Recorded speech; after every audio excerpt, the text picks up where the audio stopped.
Bismillahirrahmanirrahim. Assalamualaikum warahmatullahi ta'ala wabarakatuh.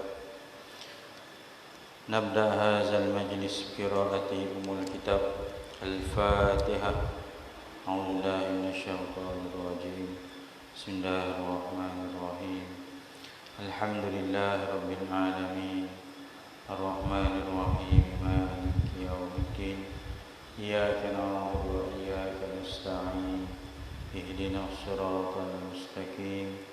Siratal ladzina an'amta 'alaihim ghairil maghdubi 'alaihim waladdallin. Alhamdulillahi rabbil alamin. Wassalatu wassalamu ala asyrafil anbiya'i wal mursalin wa ala alihi wa sahbihi ajma'in. Nahmaduhu wa nasta'inuhu wa nastaghfiruh wa na'udzu billahi min shururi anfusina wa min sayyiati a'malina. Man yahdihillahu fala mudilla lahu wa man yudlilhu fala hadiya lahu. Arsalahu bil huda wa dinil haqq liyuzhirahu 'ala ad-din kullihi walau karihal kafirun. Qala Allah ta'ala fi kitabihil aziz, ya ayyuhalladzina amanu taqullaha haqqa tuqatih wa la tamutunna illa wa antum muslimun. Sadaqallahul azim. Amma ba'd. Muslimin muslimat yang dirahmati Allah Subhanahu wa taala, alhamdulillah, marilah kita sama-sama merafakkan setinggi-tinggi syukur kehadrat Allah Subhanahu wa taala, diberikan kesempatan kita pada malam ini dapat bersama-sama berada dalam rumah Allah untuk kita melaksanakan solat fardu maghrib berjamaah. Dan kita diberikan kesempatan pada malam ini dapat bersama-sama berada di dalam majlis ilmu, sebagaimana yang disebutkan oleh Nabi SAW, man salaka tariqan yaltamisu fihi ilma sahalallahu lahu tariqan ilal jannah. Mudah-mudahan tuan-tuan dengan usaha kita bersungguh-sungguh berusaha mencari ilmu, berada dalam majlis ilmu, Allah Subhanahu wa taala mempermudahkan perjalanan kita untuk bertemu ataupun menuju syurga Allah Subhanahu wa taala, insya-Allah, mudah-mudahan tuan-tuan. Baik tuan-tuan yang dirahmati Allah, insya-Allah malam ini kita sambung kuliah kita, kitab Bahrul Mazi. Kita masih lagi berada pada bab yang membicarakan permasalahan daripada bab tersebut.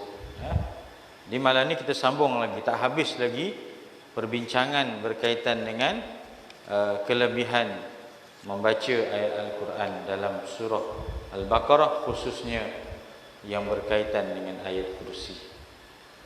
Baik, malam ni kita masuk sambung pada permasalahan 152.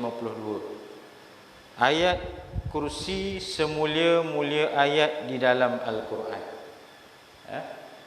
Ayat kursi adalah merupakan ayat yang agung, ayat yang paling besar kelebihannya di dalam ayat-ayat Al-Quran,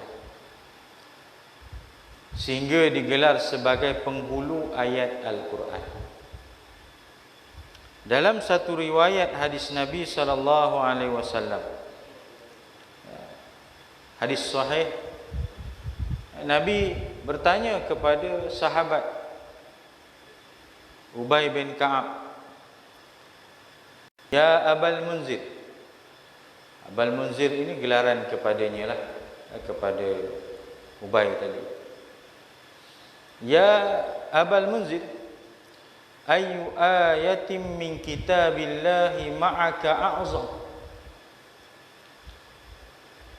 Wahai Abal Munzir, ayat manakah yang paling besar, paling agung dalam ayat Al-Quran ini? Nabi bertanya kepada sahabat. Nabi bertanya kepada sahabat bukan bermaksud Nabi tak tahu. Bahkan Nabi lebih mengetahui. Tapi Nabi tanya itu untuk memberi kefahaman kepada sahabat. Ya. Ayyu ayatin min kitabillahi ma'aka a'zam. Kamu tahu tak apakah ayat yang paling agung lah dalam Al-Quran? Maka jawab Ubay bin Ka'ab, Allahu wa rasuluhu a'lam. Hanya Allah dan Rasul lebih mengetahui. Maka Nabi pun berulang lagi, ya Abal Munzir, atadri ayyu ayatin min kitabillahi ma'aka a'zam. Kamu tahu tak apakah ayat daripada kitab Al-Quran yang paling agung, paling hebat? Maka barulah Abal Munzir tadi menjawab, qultu Allahu la ilaha illa huwal hayyul qayyum. Iaitu ayat kursi. Maka Nabi jawab, fadaraba fi sadri. Nabi meletakkan pada nada Abal Munzir tadi, wa qala wallahu la yahnikal al Abal Munzir. Nabi letak di dada Abal Munzir tadi, Nabi sebut, mudah-mudahan berbahagialah kamu wahai Abal Munzir dengan ilmu yang kamu miliki ini.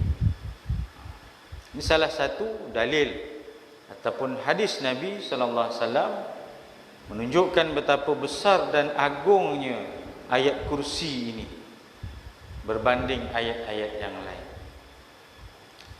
Sudah pastilah ia punyai kelebihan yang lebih besar, punyai kelebihan dan fadilat yang mungkin lebih berbanding ayat Al-Quran yang lain. Dan kita harus mengamalkan amalan seharian kita dengan bacaan ayat kursi ini, jangan ditinggalkan. Ya. Sekurang-kurangnya selepas solat, ataupun bila-bila lah dalam sehari itu, jangan tinggal bacaan ayat Al-Kursi. Dalam satu riwayat Nabi menyatakan, man qara'a ayat Al-Kursi dubura kulla salatil maktubah. Ya. Barang siapa yang membaca ayat kursi pada setiap kali selepas sembahyang fardu, lam yamna'hu min dukhulil jannah illa al-maut. Tidak ada siapa yang boleh menghalangnya daripada masuk syurga melainkan kematian. Kelebihan orang yang sentiasa membaca surah ataupun ayat kursi. Jadi kita amalkanlah. Mudah-mudahan ada kelebihan yang dapat kita perolehi daripada ayat kursi ini. Jangan setakat gantung je ayat kursi ni, tuan. Kadang-kadang kat rumah kita seronok gantung je ayat kursi ni. Beli frame ayat kursi mahal-mahal, kita gantung. Baguslah. Daripada kita gantung benda-benda yang tak berfaedah, lebih baik kita gantung ayat Quran. Tapi gantung semata-mata gantung, tak baca pun tak ada memberi faedah. Jadi kalau kita ternampak ayat kursi itu, bacalah. Tidak berbangga sekadar frame dia saja, tapi bacalah ayat kursi itu. Ada setengah gantung ayat tu supaya nak dapat kelebihan. Macam orang gantung ayat 1000 dinar. Ya? May yattaqillah yaj'al lahu makhraja. Ayat 1000 dinar gantung kat kedai. Tujuan apa? Nak bagi pelaris. Baguslah gantung ayat Quran ni, tak ada masalah. Tapi jangan sampai kita tinggalkan perintah Allah Ta'ala. Mana nak larisnya kalau kita sembahyang pun tak. Sembahyang tinggal, sibuk berniaga, sembahyang tinggal, aurat tak tutup, perintah Allah tak jaga, tiba-tiba kita nak bergantung semata-mata ayat 1000 dinar nak melariskan perniagaan kita. Tak kena. Tak maunya. Sebab dia berkait dengan perintah Allah SWT. Sama juga dengan ayat kursi tadi. Kita amalkan dalam kehidupan kita, dalam erti kata baca itu kita faham apa yang ada dalam ayat kursi ini. Nanti ada dalam kitab Subul Salam cerita tentang rangkuman ataupun ringkasan daripada ayat kursi itu, apa dia yang disebutkan. Baik, sesungguhnya ayat kursi itu terbilang ia semula-mula ayat Al-Quran yang ada di dalam surah Al-Baqarah, dan ialah ayat yang ke-255. Ayat 255. Juzuk yang keberapa tuan-tuan? Juzuk yang keberapa? Juzuk yang ke-3. Dia kalau macam surah Yasin, kalau baca Yasin yang kecil tu, yang biasa tu lah, nipis tu, tak ada masalah. Kita buka terus jumpa Yasin. Bila kita bagi Quran yang besar tu, baca Yasin, jenuh dia cari mana Yasin dalam ni. Pasal dia tak biasa. Yasin tu duduk di juzuk berapa? Yasin ni duduk di juzuk berapa? Dia tak biasa. Jadi kita kena tahu sikit lah. Juzuk 3. Baik, ayat kursi ini mengikut riwayat diturun selepas peristiwa hijrah Nabi SAW. Selepas hijrah Nabi SAW. Dan ayat kursi ini dalam riwayat menyatakan betapa besar dan agungnya, hebatnya ayat kursi ini. Turunnya wahyu ayat kursi ini dengan bersama-sama ribuan para malaikat. Ribuan para malaikat turun ketika penurunan wahyu ayat kursi ini sampai. Bahkan disebutkan bumi bergegar kerana penurunan ayat kursi ini. Betapa agung dan hebatnya kemuliaan ayat kursi. Syaitan juga, istilah kita kata macam terpaku lah, sebab turunnya satu ayat yang cukup hebat, yang mana kalau kita amalkan berbagai kelebihan yang boleh kita dapat dan perolehi daripada ayat kursi. Dan saya yakin boleh kata kebanyakan kita hafal kot surah kursi ni lah. Takkan tak hafal surah kursi. Surah kursi lah, ayat kursi. Jangan sampai tak hafal, tuan hafal lah. Rugi kalau kita tidak hafal ayat kursi. Tak panjang pun ayatnya, satu ayatnya. Biasa kalau kita selalu bawa tahlil, insya-Allah hafal. Kalau tak sabit bawah tahlil pun sebenarnya boleh hafal pun. Budak-budak pun boleh hafal ayat kursi, takkan kita tak boleh hafal. Baik. Maka inilah ayat yang semula-mula ayat Al-Quran, bermula dalil yang menunjukkan atasnya semula-mula ayat daripada segala ayat dalam Al-Quran itu ialah sepotong hadis ini, iaitu kata Abu Isa At-Tirmizi, sabda Nabi sallallahu alaihi wasallam, wa fiha ayatun hiya sayyidatu ayil Quran hiya ayatul kursi. Dan di dalam surah Al-Baqarah itu satu ayat ialah semula-mula ayat Al-Quran, iaitulah ayat Al-Kursi namanya. Kenapa dinamakan ayat kursi? Kerana di dalamnya disebut tentang kekuasaan Allah Subhanahu wa taala. Ada pendapat menyatakan ada disebut tentang arasy Allah, ada pendapat menyatakan kerajaan Allah dalam ayat kursi itu. Nak cerita ayat kursi ini kerana kekuasaan dan kehebatan Allah terangkum dalam ayat kursi. Sebab itu jadikan dia sebagai satu benteng benteng kita. Dalam satu ayat hadis Nabi sallallahu alaihi wasallam, yang hampir seperti hadis tadi, man qara'a ayatul kursi dubura kulli salatil maktubah kana fi zimmatillah ila salatil ukhra.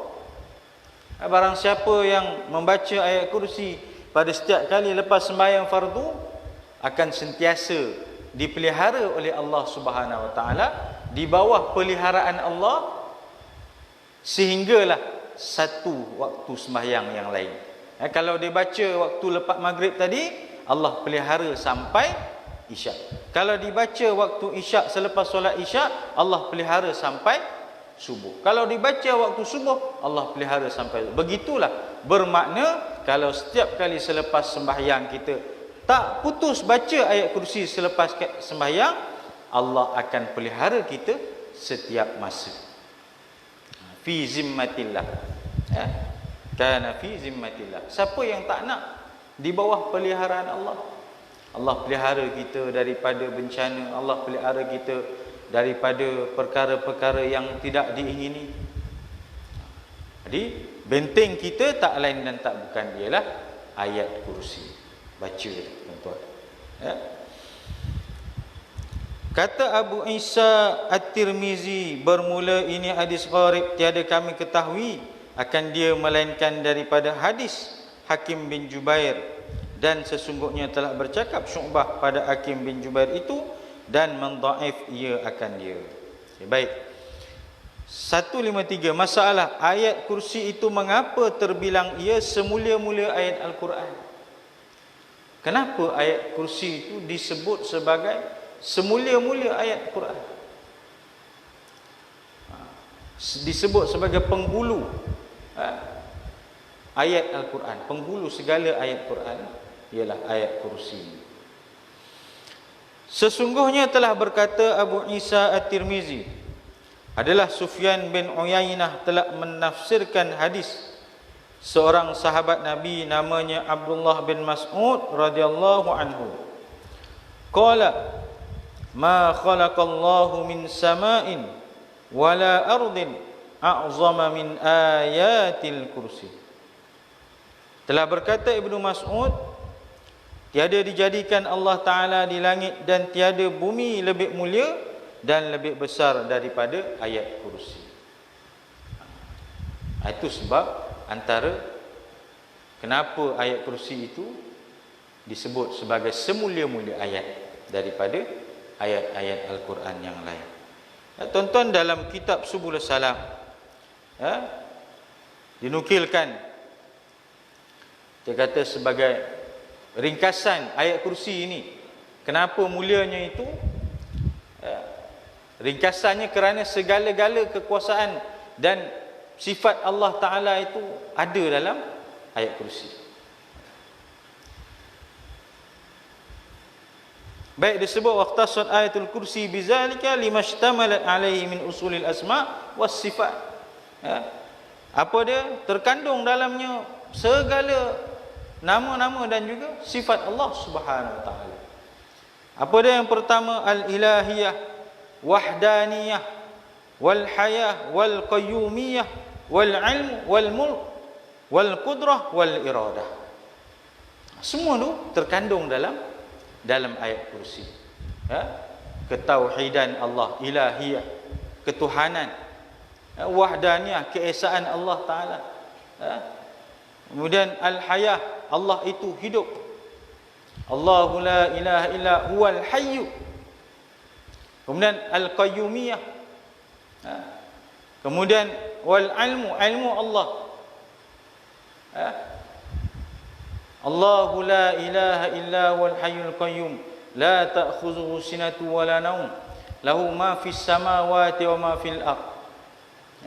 Baginya apa yang ada di langit dan bumi, semua di bawah ilmu Allah Subhanahu wa taala. Ya'lamu ma baina aydihim wa ma khalfahum. Tak ada yang terlepas di bawah ilmu Allah Ta'ala. Semuanya di bawah ilmu Allah Subhanahu wa taala. Di depan, di belakang, kiri, kanan, semualah. Bermaksud dalam konteks ayat kursi ini segala-galanya menceritakan kekuasaan Allah Subhanahu wa taala. Wal mulk, kerajaan, wal qudrah, wal iradah, kuasa dan kehendak Allah Subhanahu wa taala. Semua ini terkandung di dalam ayat kursi. Sebab itu kalau kita baca ayat kursi dan hafal, sebaiknya kita fahamlah maksud ayat kursi itu juga. Sebab apabila kita beramal dengan membaca ayat kursi itu, lebih baik dibaca dengan kita memahami maksud ayat itu sendiri. Boleh baca pun okey dah, cuma kalau boleh faham lagi bagus. Barulah ayat tu boleh meresap ke dalam jiwa kita. Kerana apa? Kerana menjiwai apa yang dikatakan dalam Al-Quran, dalam ayat kursi itu maksud dia. Baik.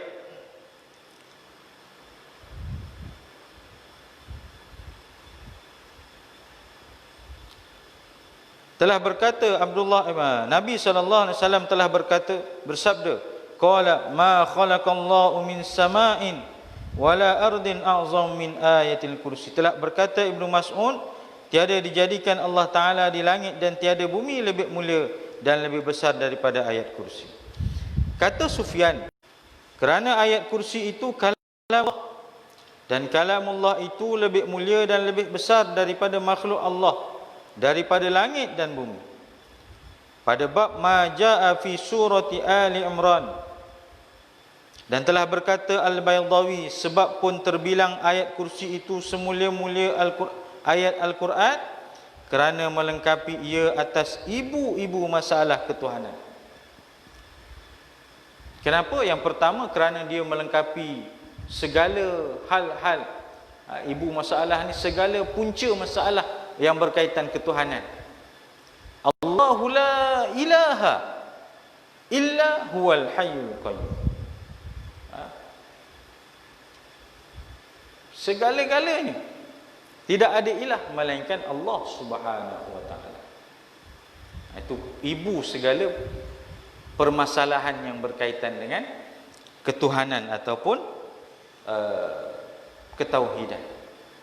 Sebab itu yang pertama, hilangkan, tidak ada lagi ilah melainkan hanya Allah Ta'ala sahaja sebagai Rabb kita, sembahan kita yang selayaknya.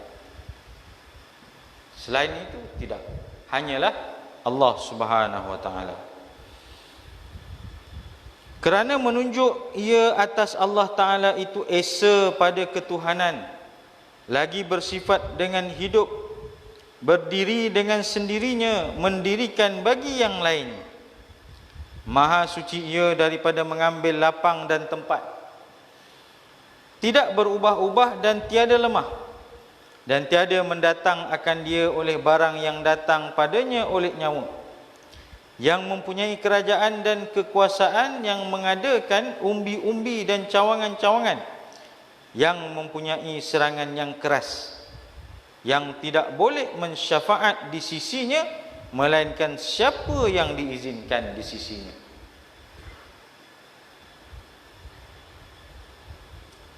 Yang mengetahui sendirinya sempadan segala perkara kesemuanya dan sukuannya, yang luas kerajaannya dan kekuasaannya, tiada keberatan atasnya apa-apa pun satu perkara, dan tiada membimbang akan dia oleh apa kira bicara. Maha tinggi ia daripada mendapat akan dia oleh waham, maha besar ia tidak meliputi akan dia oleh faham.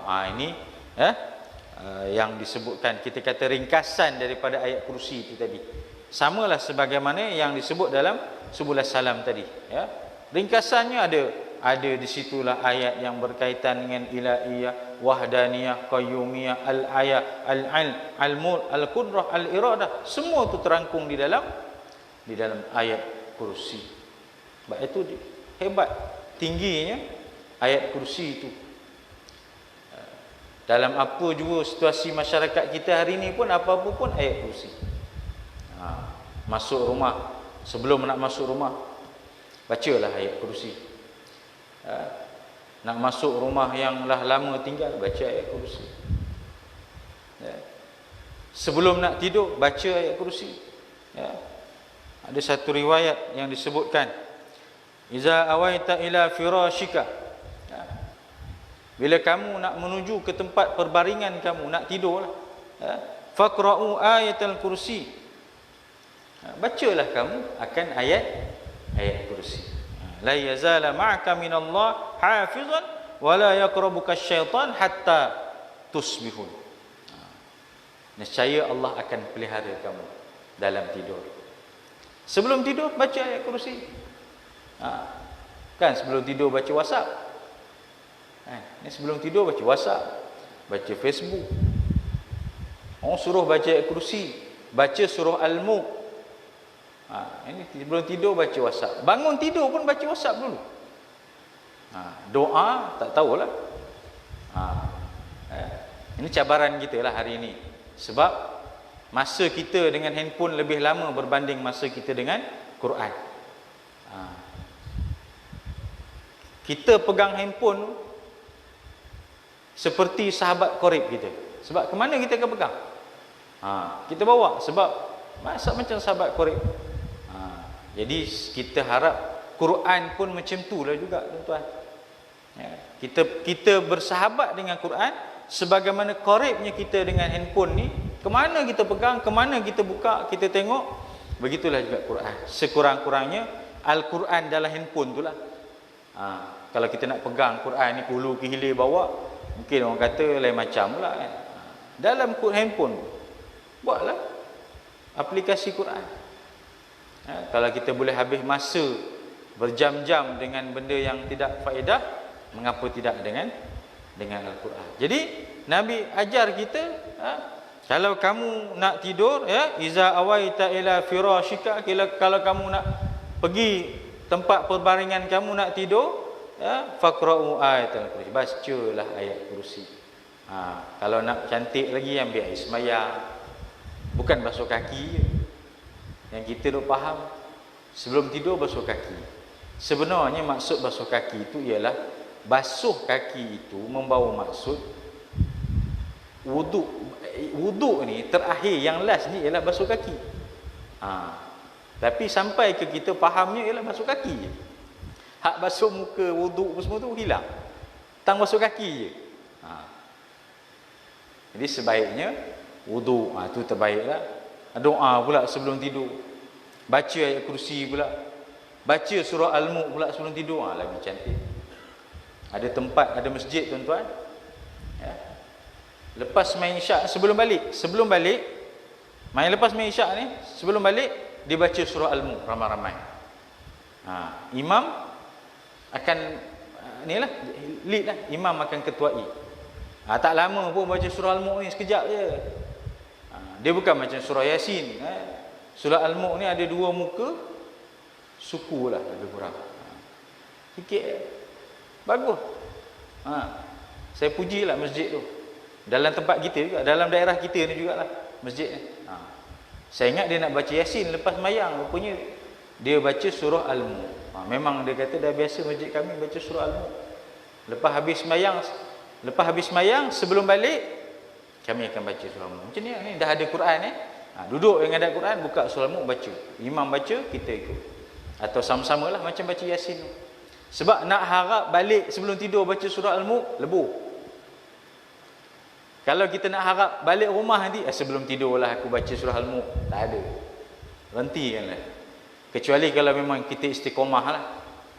Kalau dah balik sekarang, tengok TV-nya, nyembangnya, tu belum kira nyinggah kedai kopi lagi, lebuh lah. Jadi sekurang-kurangnya kita dah baca dah siap-siap dekat masjid, balik tak ada gaduh dah. Ya. Jadi bacalah ayat kursi, kerana kalau kita baca sebelum tidur, la yazalu ma'aka minallah hafizah, insyaallah Allah Taala akan pelihara kita. Wala yaqrabuka syaitan, dan syaitan tak akan hampiri kita kalau kita tidur sepanjang tidur ni, hatta sampai subuh. Ini macam-macam hanya kalau dah tidur mengigau melalak macam-macam lah. Sebab apa? Sebab gangguan syaitan lah, gangguan benda-benda yang tak nampak. Jadi kalau kita baca ayat kursi ni tadi, insya-Allah terpelihara daripada gangguan syaitan sampai waktu subuh. Dan Allah pula pelihara kita sepanjang kita tidur. Amalkan tuan-tuan, ya. Baik, kata Khazin di dalam tafsirnya telah berkata ulama, sebab pun ayat kursi itu berbeza dengan ayat-ayat lainnya pada keadaannya semulia-mulia itu kerana terimpun padanya usul nama-nama dan sifat-sifat ketuhanan dan keesaan dan hidup dan ilmu, dan keadaannya berdiri dengan sendiri dan berkerajaan dan kudrat dan iradat. Maka ini sekalian usul nama-nama dan sifat. Ya.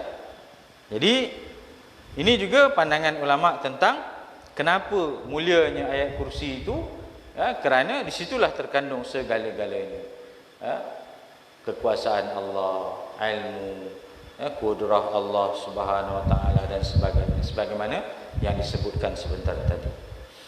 Bermula demikian itu kerana Allah Subhanahu Wa Taala itu sebesar-besar yang disebut, maka yang ada disebut baginya daripada tauhid dan ta'zim, jadilah ia sebesar-besar sebutan. Baik. Masalah seterusnya, Al-Quran itu ada berlebih-lebihan setengah suratnya dan setengah ayatnya lebih daripada setengahnya. Adakah bermaksud bila ayat kursi ini lebih mulia, lebih azam daripada ayat lain, bermaksud ayat lain ni tak mulia ke? Itu masalah ni yang nak dibincangkan. Habis tu ayat Quran lain ni tak ada kehebatan ke? Jangan salah faham. Sesungguhnya telah lalu pada masalah 140 dalam juzuk 20 Bahrul Mazi ini telah disebutkan setengah daripada masalah ini. Dan di sini didatangkan lagi masalah 152, didatangkan lagi kenyataannya daripada kitab tafsir Al-Khazin. Kata Khazin, dan pada hadis di dalam masalah 152 itu ujah bagi orang yang berkata akan harus dikatakan lebih setengah Quran itu daripada setengahnya, dan lebih Quran itu daripada sekalian kitab yang diturunkan Allah daripada langit, dan telah menegah daripada berkata berlebih-lebihan Quran itu setengahnya akan setengahnya oleh setengah daripada jemaah ulama. Jadi janganlah kita kata seolah-olah ayat ni hebat, ayat ni tak hebat. Tak. Al-Quran ni keseluruhannya hebat. Al-Quran ini keseluruhan ayat adalah mukjizat. Cuma dalam membicarakan kelebihan, ayat kursi itu dia ada kelebihan yang tersendiri. Itu yang nak dibawa maksud tadi. Bukan bermaksud maksud ayat-ayat yang lain tu tidak ada kelebihannya. Baik. Padahalnya tiada pada kalamullah itu berkurangan. Maknanya ayat Quran ni tak ada sifat kekurangan. Walaupun selain ayat kursi, semua dia ada kelebihan dia. Dan telah mentakwil oleh ulama-ulama yang tersebut ini akan hadis yang datang atas kata a'zamu wa afdal, yakni yang besar-besar dan seutama setengah ayat atau surah daripada setengahnya, ialah dengan makna azamun wa fadilun, yakni yang besar dan yang utama. Ya. Hanya sekadar nak meletakkan dalam banyak-banyak ayat Quran ini yang paling besar fadilatnya ialah surah ayat kursi. Itu je, ya. Okey, baik, seterusnya masalah 155 surah Al-Baqarah dan kelebihannya. Ini kita nak tahu kelebihannya. Wahai saudaraku, adalah kehasilan yang telah dapat kita daripada masalah-masalah dalam bab ini dan lainnya bahawasanya surah Al-Baqarah itu ada beberapa kelebihan. Surah Al-Baqarah, sebab bab kita ni asalnya ialah cerita kelebihan surah Al-Baqarah. Cuma dalam surah Al-Baqarah tu ada ayat kursi. Maka ialah kepala orang. Siapa yang hafal surah Al-Baqarah, maka ialah kepala orang-orang yang hafal Quran. Sebab surah yang paling panjang surah Al-Baqarah. Ya. Dia menjangkau sampai ke juzuk yang ketiga. Yang kedua, rumah yang dibaca padanya tidak dimasuk oleh syaitan. Ni siapa rumah yang dibaca di dalamnya surah Al-Baqarah. Sebelum ni kita dah sebutkan tuan-tuan, siapa yang dibaca di dalamnya surah Al-Baqarah, maka syaitan ini tidak akan masuk ke dalam rumahnya. Ya? Inna syaitan idza sami'a surat Al-Baqarah taqra'u fi baitin kharaja minhu. Ya? Sesungguhnya syaitan itu apabila mendengar surah Baqarah dibacakan di dalam rumahnya, dia akan keluar daripada rumah tersebut.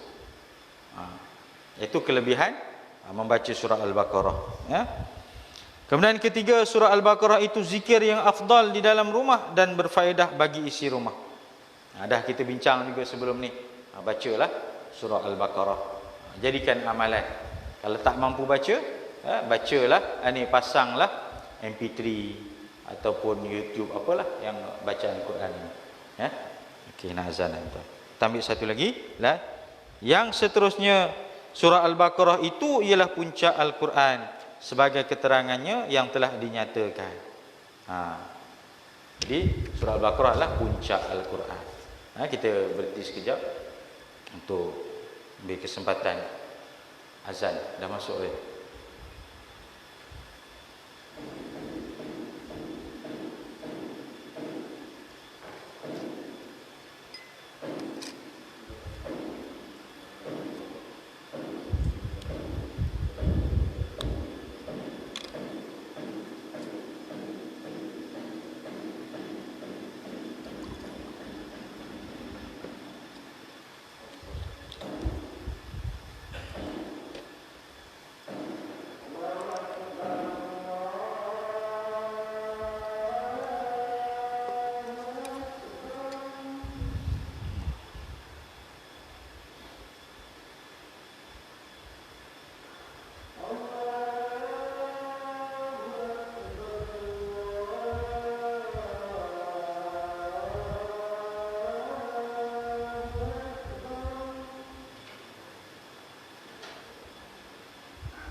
Okey, baik tuan-tuan, kita ambil sikit lagi ya.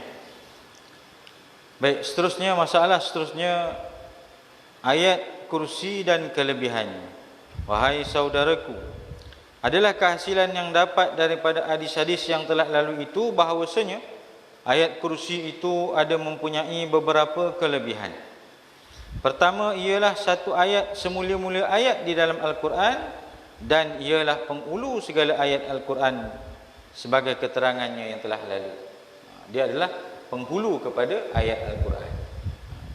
Yang kedua ialah ayat yang melengkapi atas ibu permasalahan ketuhanan sebagai yang telah dinyatakan dalam masalah yang lalu. Yang ketiga, siapa yang membaca ayat kursi seperti yang tersebut di dalam masalah 157 itu tadi, dipeliharakan Allah Ta'ala dari segala bahaya dan bencana. Jadi bacalah surah Al-Baqarah, ayat kursi akan dipelihara oleh Allah Ta'ala dari segala mara bencana. Nak keluar rumah, sebelum nak naik kereta, kalau boleh bacalah ayat kursi. Nak masuk rumah, dah sampai rumah, bacalah ayat kursi.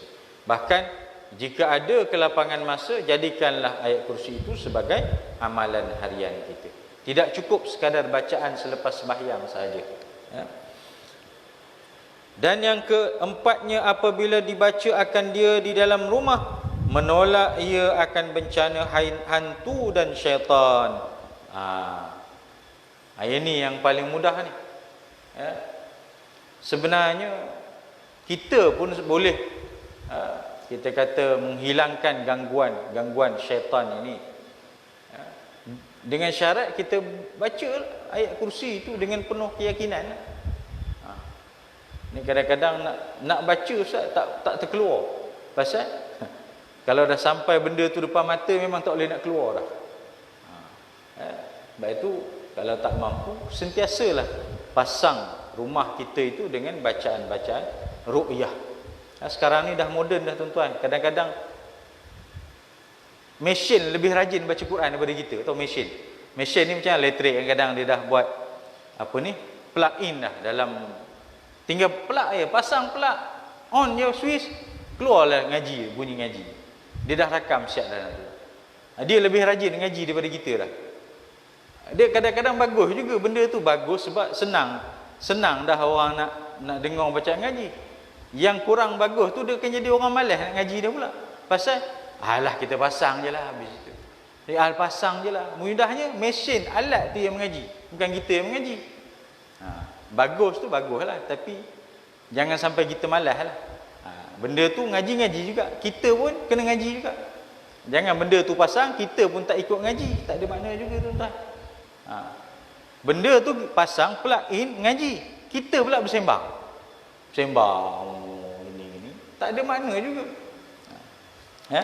Jadi bacalah ayat kursi itu sebagai kita kata pagar rumah ke ya, ada orang kena apa gangguan dirasuk ke histeria ke, baca ayat kursi tuan-tuan. InsyaAllah yakin dengan Allah Ta'ala boleh menghalang gangguan syaitan. Tapi yang pastinya dia memang kena rasuk lah. Kalau dia saja buat angau gitu tak tentu hala tu, tuan-tuan baca ayat kursi pun tak hilangnya. Pasal bukan dia bukan kena rasuk. Dia angau dia bunda itu, tuan-tuan hempuk dengan kursi je. Baik, dan yang terakhir ni masalah terakhir ya.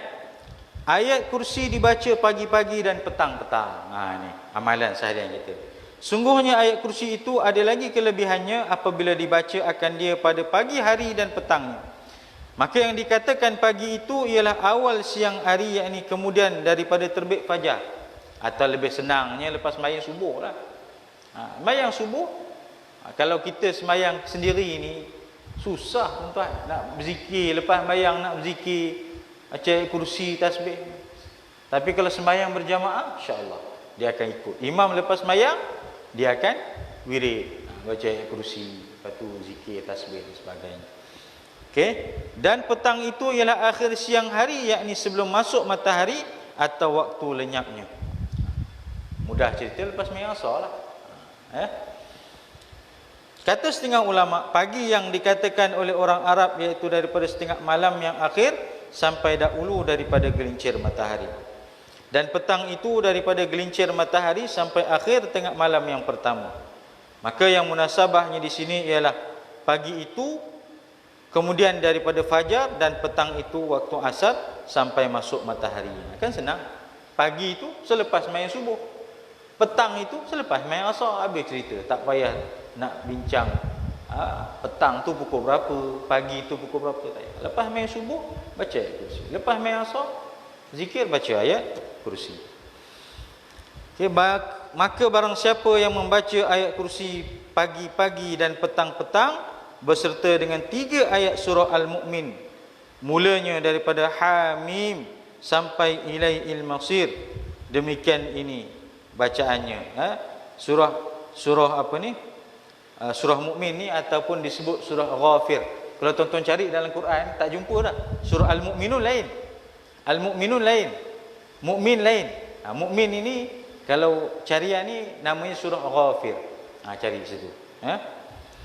Okey.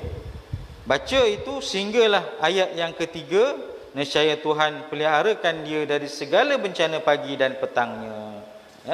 Bermula dalil yang menunjukkan demikian itu ialah sebagaimana hadis yang telah dikeluarkan. Sebelum ni kita dah bacalah tentang kelebihan membaca ayat kursi. Jadi pendek katanya sebenarnya banyak nak cerita tuan-tuan kelebihan ayat kursi ini. Antara lain yang kita boleh biasa dengar lah. Selain daripada Allah Ta'ala pelihara kita, Allah Ta'ala akan beri kebaikan kepada kita, Allah Ta'ala akan pelihara dari satu waktu solat kepada waktu solat yang lain. Kemudian Allah Ta'ala akan kirimkan bersama malaikat untuk memelihara dan menjaga kita. Banyaklah kelebihan ni.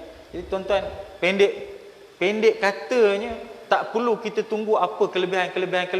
Kerana sememangnya ayat kursi ini ayat yang paling agung, maka sudah pastilah banyak kelebihannya. Baca dan amalkanlah dalam kehidupan seharian kita. Mudah-mudahan tuan-tuan Allah Ta'ala akan memberkati kita dengan amalan kita membaca ayat kursi ini. Wallahu alam tuan-tuan. Saya rasa cukup sekadar itu kuliah kita pada malam ini. Mudah-mudahan Allah memberi manfaat, Allah berkati ilmu yang kita pelajari. Kalau ada apa-apa soalan boleh kita bincangkan.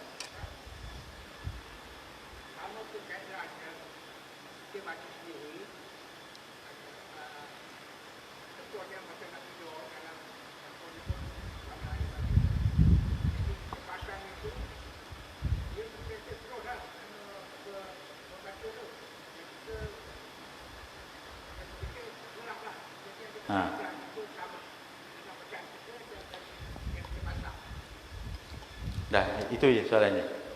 Okey. Baik tuan-tuan, saya tanya tuan-tuan, sama tak tengok gambar dengan tengok orang real? Sama tak?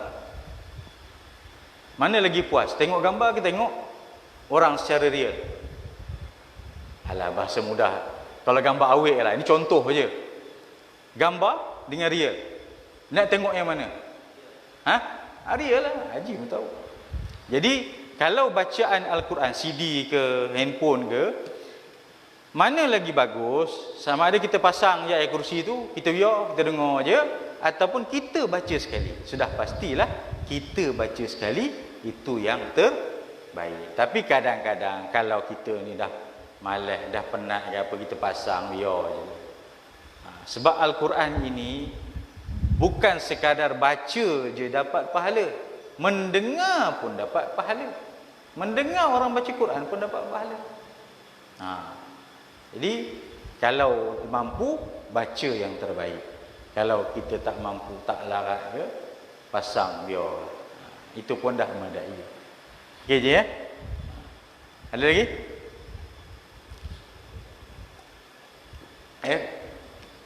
Kalau tak ada kita tangguhkan. Wallahu a'lam. A'udzubillahi minasyaitonir rajim. Bismillahirrahmanirrahim. Allahumma ja'al jam'ana hadza jam'an marhuma wa tafarraqna min ba'dihi tafarruqan ma'suma. اللهم نور قلوبنا بنور هدايتك كما نورت الأرض بنور شمسك أبدا أبدا برحمتك يا أرحم الراحمين. ربنا آتنا في الدنيا حسنة وفي الآخرة حسنة وقنا عذاب النار. وصلى الله على سيدنا محمد وعلى آله وصحبه أجمعين والحمد لله رب العالمين. Kita tangguh dengan tasbih kafarah dan suratul Asr. Subhanakallahumma wa bihamdika astaghfiruka wa atubu ilaik. Bismillahirrahmanirrahim. Al-asr innal insana lafi khusr illa alladhina amanu wa amilus solihat wa tawassaw bil haqq wa tawassaw bis sabr. Shadaqallahul azim. Assalamualaikum warahmatullahi taala wabarakatuh.